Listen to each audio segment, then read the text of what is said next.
kanye to jopiny wachango kata nyalo twak kod jopiny kama intiere okinyi makawuono mar mondo mi wawinjane duongi kotudore kod thuon wach ma watwake motudore kod akweda e tije sirikal. Millicent. Pero kamano inya Joyce achiel kachiel kwa wuoke alwora mar kar timo ala machichwa kotenore kod thor wach ma wan godo ewi akwede e tije sirikal an kod jopiny kae ni wabenda gombo ni gin to gimiwa pach gin to gin ka ging'iyo tije sirikal gi gin akwede mage maginyalo kwano mosebedo ka dhi nyime ahinya to e offices mopogore opogore ma weche mag tich osebedo ka chando oganda kata seche mag dhi manyo gin ang'o gini kata midhiero mage kata pek mage magirado godo kata kwede mage magirado godo e tije sirikal gi machiegni abo chako kodi ng'i kamera nyisa gi nying wesani to king'iyo tije sirikal akwede mage minyalo kwano ni gin achiel kuom gigo mamiyo ji ok yud tich kaka owinjore kata weche tich apise mag sirikal ok dhi maber. An kachung' ka iluongo ni Linda Achieng' to one of the akwede mayudo kae en ya kwamba gimoro kaka koro dalawa ma Kisumo kae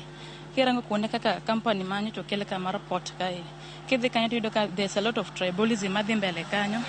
in the sense of ineno ka 90% mar jomondi kanyo go gin mana jolamo gin jomopogole pinye machielo gin jolango emondi kanyo 90% yet gin around koraka to yudo ka wan joluo wan mimiwa kaka tije mag lwedo koro kanyo kosebedo kadhi maber mar ariyo kendo manyalo wacho en about wan nyithindo kaka manyiri kama samoro yudo ka in qualified idhi office moro idwaro tich kamano but yudo ka koro jok moket kanyo jo sirikal moket kanyo go odono kungo nindo kodi monde koro komi tich mako kenyal nindo kodi to konyal miyo tijno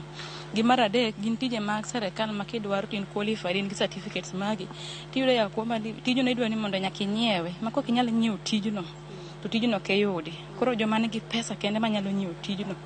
kende mayudo tijno but wan koro wan joma pod onge gi pesa to wan rowere matindo giri be koro konyalo yudo tijno koro mago are some of things mosebedo ka affect Luo community te kae. Koro ang'o minyalo kwayo king'iyo akweda madhi nyime ni ang'o mowinjo be ni timore makare? Gima mokwongo moriwo ni timore makwang sirikal oriwo ni make sure ni ka ng'ato obedo qualified to ripo be ni timruok nade imiye tijno ok oriwo ni ikwaye pesa mora amora mar mondo mi onyiew tijno ken ng'ama osebedo qualified. Mano gima mokwongo. Mar ariyo gima nyalo wacho ni ka nitie company mora amora moyaw especially alwora kae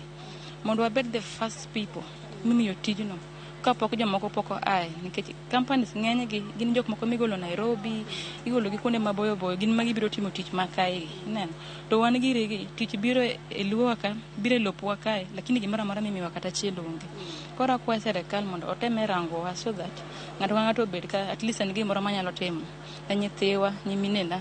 kata jok ma puonjo e skul nikech thagruok to ne kamoro amora pesa donge kamoro amora. Ero kamano ahinya wacho wach maler ahinya machiegni in kaka rawera ma bende sani aoyo ni thoth rowere ywago ni tich onge pacho kaendi king'iyo tije sirikal akweda mage minyalo luomo ni nitiere mosebedo ka thiro weche tich mondo kik dhi makare chagi nyinge en Rolex Steve Kisumu kae akweda ng'eny akweda mokwongo en ni koro sirikal thothne sirikal ng'iyo tribes maggi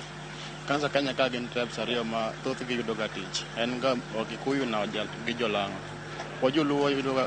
wabedo ga matek mondo yud tich koro kaka an rawera tich manyalo asom anyadhi skul mondo asom tich to kawuok aduka en mana sole magoyo ma tich mana somo to kanyalo yudo koro sirikal onego bed ni ng'iyo ni tribes te mane Kenya 42 tribes yudo tich kaka ng'ato somo to onego bed no yudo tijno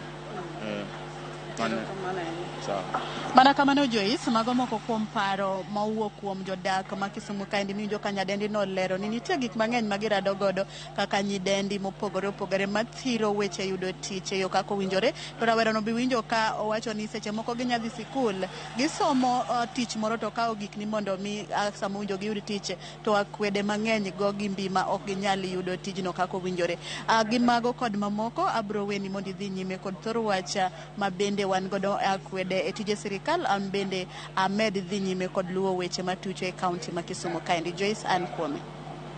Ahinya Millicent Adhiambo ka intiere kaunti ma Kisumu wawinjo kanyo makare ahinya kaka jopiny e kaunti ma Kisumu loso kotudore kod akweda e tije mag sirikal. Med mana luonwa chenro mamoko ang'e ni wabro tudore kodi e weche manyien mamoko mag odiochieng' ma kawuono. Nyakora Mogi Ojwang' yiena mar mondo mi akaw yweyo mokwongo mondi tok yweyo tabro duogo wadhi mbele kod twak kik dhi mabor.